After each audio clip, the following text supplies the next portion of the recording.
to life. And in particular, we are going to ask three big questions. How does the universe work? How did we get there?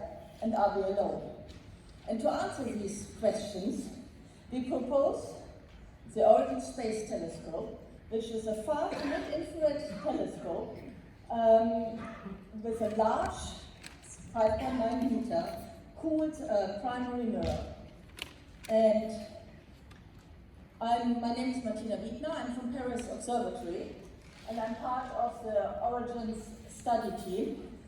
Origins is one of the flagship missions which has been selected by NASA to be studied and proposed to the decadal review, which was submitted 2 months ago, like MOVA and HABEX you've already heard of. And the PIs are Asanta Corey and Margaret Meixland. Asanta is somewhere in the audience here as well. So, let's come back to our questions. How does the universe work? What we want to look at in this case is the cycle of variance in with the history of the universe. So we start with a galaxy where we have a central black hole in the middle, mostly, and there will be phases where there will be jet and matter will be spurted out of the galactic disk, and this matter can then either escape away from the galaxy or it can cool and fall back onto the galaxy. When it falls back, it can cause star formation, starburst. These stars will evolve, and then eventually the more massive ones will explode as supernova, again ejecting matter into the universe. So how do we look at these galaxies to see what's going on? We can take spectra in the spectra of them, and we have several indicators for the different activities or evolutionary stages of these galaxies. There are molecular and atomic lights, which indicate the activity of AGN. There are indicators of feedback and of star formation. So if you have a spectra, you actually know what is going on in this galaxy. On top of that, you have the redshift, so you know how long ago it was or how far away it is. So if we now go and do a scan of the sky, a high spectral resolution scan of the sky with a Origin Space Telescope, we will receive this spectra, and we can sort them in terms of distance due to the redshift, and we can actually look at the indicators of the spectrum to see the evolutionary phase of these stages of these galaxies. So in the end, we get 3D pictures showing which evolutionary phases these galaxies will be in. And with Origins, we can get up to 1 million galaxies in only 1,000 or 2,000 hours of integration time, so a large sample to look at the evolution of the galaxy. The next question we're going to ask is, how did we get there?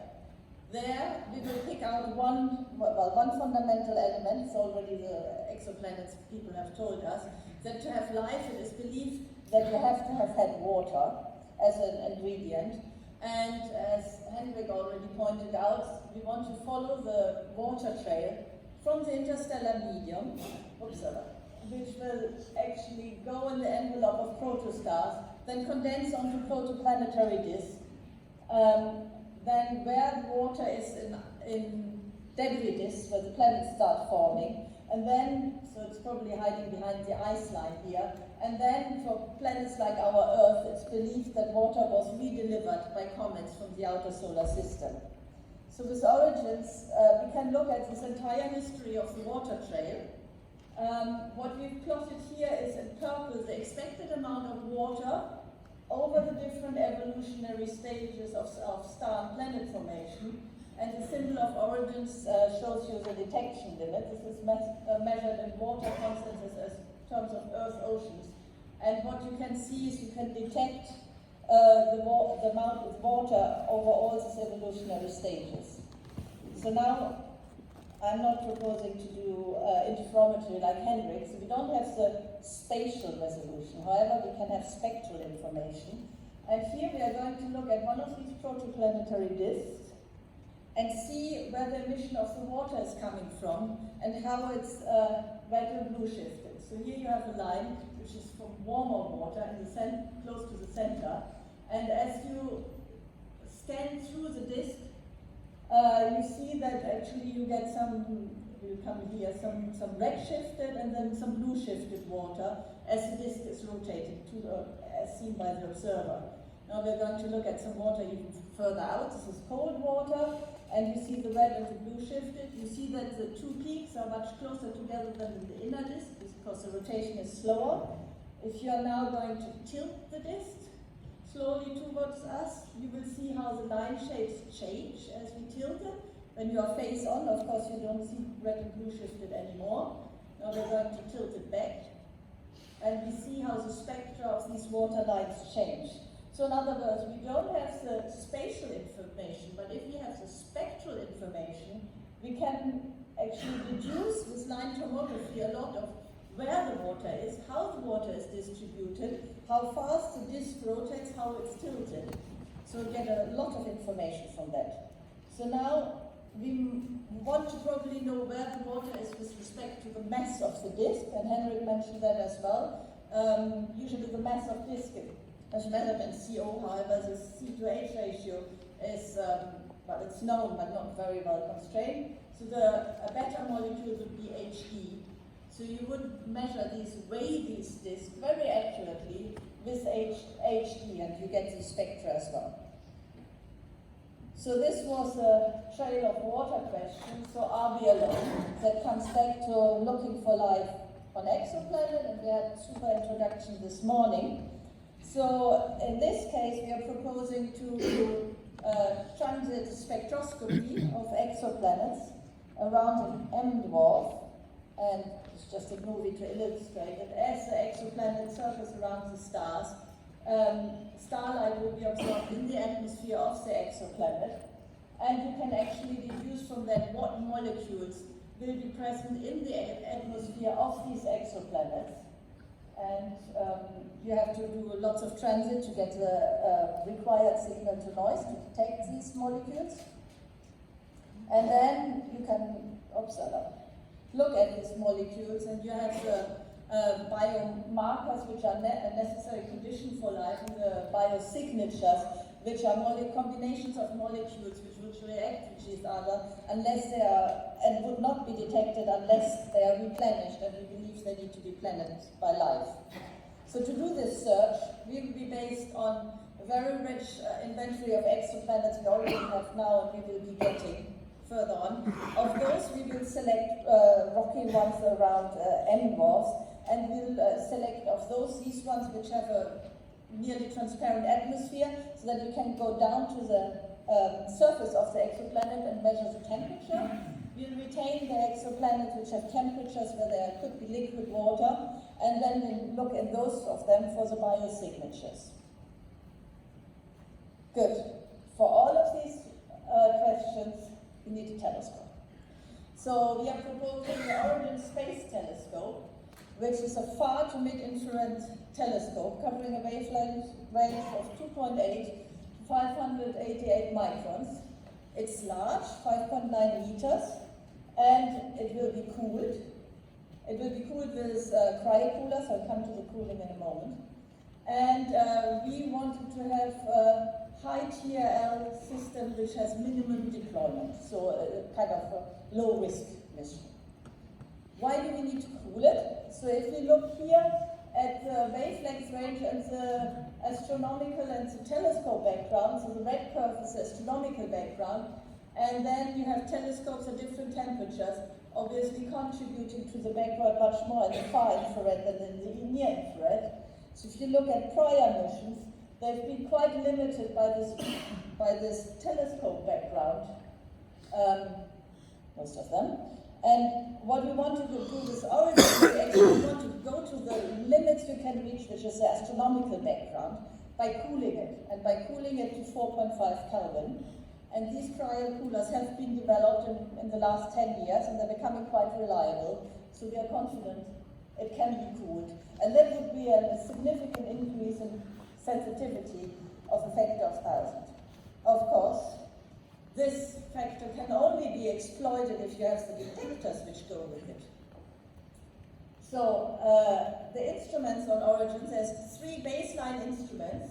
The Origins survey spectrometer, which will be the workhorse instruments, which covers a large frequency range of 25 to 588 microns, and can be utilized in 3 different resolutions. A low resolution with R of 300, at higher resolution of R of 43,000, and in a limited wavelength range, even at R of 325,000. Then there will be far infrared imaging polarimeter, which will be the instrument of choice for large surveys with high sensitivity and being able to do polarimetry as well. It has a field of view of a few to tenths of arc minutes in the 2 different wavelengths we're proposing. And then the third instrument will be a dedicated instrument for the transit of the exoplanets, where sensitivity is not as important as stability of the detectors. And then we were asked by NASA that Europeans carry out a study for 4th instruments, which is a heterodyne receiver for Origins.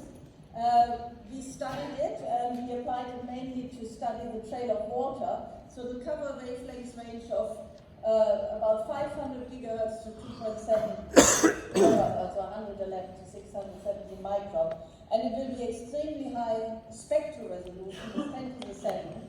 It's designed for pre-stellar cores, so it has only a small array with 16 pixels, but in 2 polarization and in 4 bands, out of which 2 can be operated simultaneously, so dual frequency.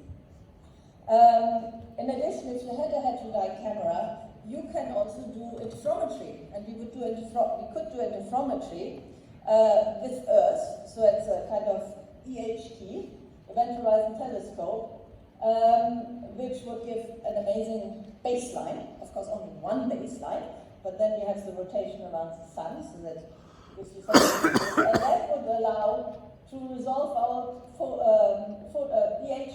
black hole shadows, as we see for M87, but all the way back in distance and history of the universe, and resolving power to resolve our photon ring.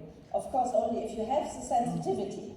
So the sensitivity you can get by having very large bandwidths in the detection, long integration times, and we believe it could just be possible to do this extremely high-based light spectrometry. So what do our instruments cover in terms of spectral resolution and wavelength regime? So we see in the far infrared, we actually cover with the instruments a different resolution over the far infrared wavelength, and then we have the addition of the transit spectrometer. And if you compare that to prior mission, you see that there's a significant advancement in sensitivity. What are the challenges of the missions? The challenges are basically the detectors. For the mid-infrared, I said already that stability is a challenge. It's not sensitivity, but stability. There's 3 types of detectors we believe could reach that stability and need to be further developed. For the far infrared, it's a sensitivity.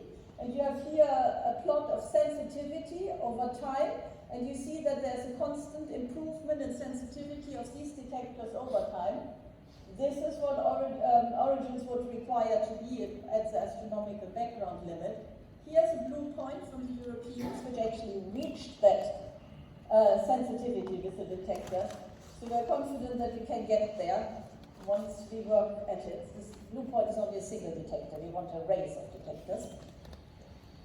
For the heterodyne instruments, we've been very good already with Herschel Hi-Fi, and we've made lots of progress in the last 10 years at the higher frequency. So we believe we can get near to quantum limit, so best you can get, and the cryogenics is in hand.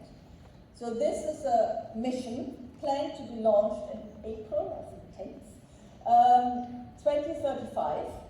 So that seems a long time away. But if you actually look at the schedule, you have to start pretty soon. Probably have to start with the detectors already now. There's a pre-phase A starting in 2023, and then it starts with the phase A's in 2025 in order to get this launched. So I hope I have convinced you that the Origin Space Telescope is a fantastic instrument to study galaxy evolution, the trail of water, and the biosignature of exoplanets. It's a telescope between 2.8 and 588 microns with a large, cooled dish, which will be 1,000 times more sensitive and revolutionize astronomy. I want to end up with a hopefully boring movie showing that there's very little deployment of the telescope once you're in space. Thank you very much.